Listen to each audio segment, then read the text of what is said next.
के साथ सौर मंडल यानी सोलर सिस्टम की सैर।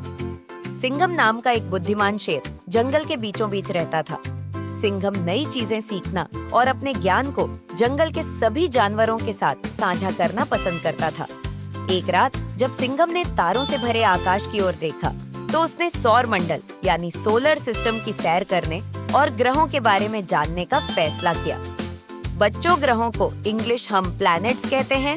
सिंघम ने सभी जंगल के जानवरों को इकट्ठा किया और घोषणा की, आज हम सौर मंडल की यात्रा पर जा रहे हैं। चलो सबसे पहले सूरज से शुरू करें, जो हमारे सौर मंडल का केंद्र है।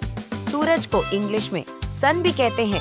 हार्डस सिंघम और उसके दोस्तों ने चमकते सूरज को देखा। सूरज एक विशाल गर्म गैस की गेंद है, सिंघम ने समझाया। यह हमारी रोशनी और गर्मी का स्रोत है। सूरज के बिना हम जीवित नहीं रह सकते। अगले वे बुध ग्रह पर गए, जिसे इंग्लिश में मर्क्यूरी कहा जाता है, जो सूरज के सबसे निकट है। बुध यानी मर्क्यूरी छोटा और पथरीला है, सिंघम ने कहा। यह दिन में बहुत गर्म और रात में बहुत ठंडा होता है, क्योंकि इसकी कोई वायुमंडल नहीं है जो गर्मी को रोक सके। फिर वे शुक्र ग्रह की यात्रा पर गए, जिसे इंग्लिश में वीनस कहा जाता है। शुक्र यानी वीनस आकार में पृथ्वी के समान है, लेकिन मोटी गैस के बादलों से ढका हुआ है, सिंघम ने समझाया।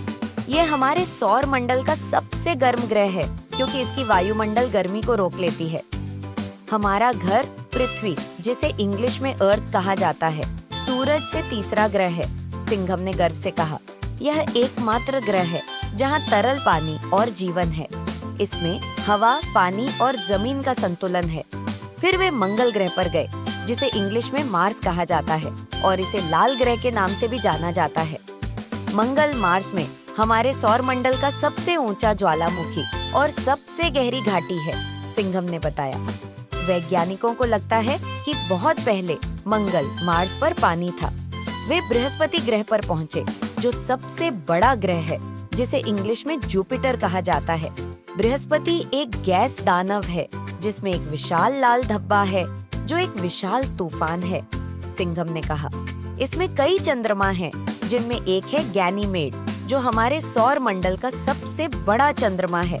अगली यात्रा शनि ग्रह की थी, जिसकी सुंदर अंगूठियां हैं। इस प्लैनेट को इंग्लिश में सैटर्न कहा जाता है। शनि की अंगूठियां बर्फ और चट्टानों से बनी हैं, सिंघम ने समझाया। यह भी एक गैस दानव है और इसके भी कई चंद्रमा हैं। वे यूरेनस ग्रह पर गए, जो झुका हुआ है। यूरेनस अनोखा है, क्योंकि यह अपने पक्ष पर घूमता है, सिंघम ने कहा। यह एक बर्फ दानव है, जिसमें धुंधली अंगूठियां हैं और इसका नीला हरा रंग मीथेन गैस के कारण है। अंत में वे नेपच्यून ग्रह पर पहुंचे, जो सबसे दूर का ग्रह है। नेपच्यून भी एक बर्फ दानव है और इसमें सबसे तेज हवाएं चलती हैं, सिंघम ने समझाया। यह गहरे नीले रंग का है और इसमें कई तूफान हैं। सिंघम ने प्लूटो का एक विशेष दौरा भी किया, जो एक बौना ग्रह है। प्लूटो को पहले 9वां ग्रह माना जाता था, लेकिन अब इसे बौना ग्रह कहा जाता है, सिंघम ने कहा। यह छोटा, बर्फीला है और इसके 5 झात चंद्रमा हैं। यात्रा समाप्त होने पर सिंघम ने अपने दोस्तों को इकट्ठा किया और कहा, हमारा सौर मंडल आश्चर्यों और रहस्यों से भरा है। याद रखें, सीखने और खोजने के लिए हमेशा और भी बहुत कुछ होता है। खोज जारी रखें और कौन जानता है कि आपको कौन सी अद्भुत चीजें मिलेंगी। जंगल के जानवरों ने खुशी मनाई और सिंघम को सौर मंडल की अविश्वसनीय यात्रा के लिए धन्यवाद दिया। वे घर लौट आए, नए ज्ञान और ब्रह्मांड के बारे में आश्चर्य से भरे हुए। Fantastic!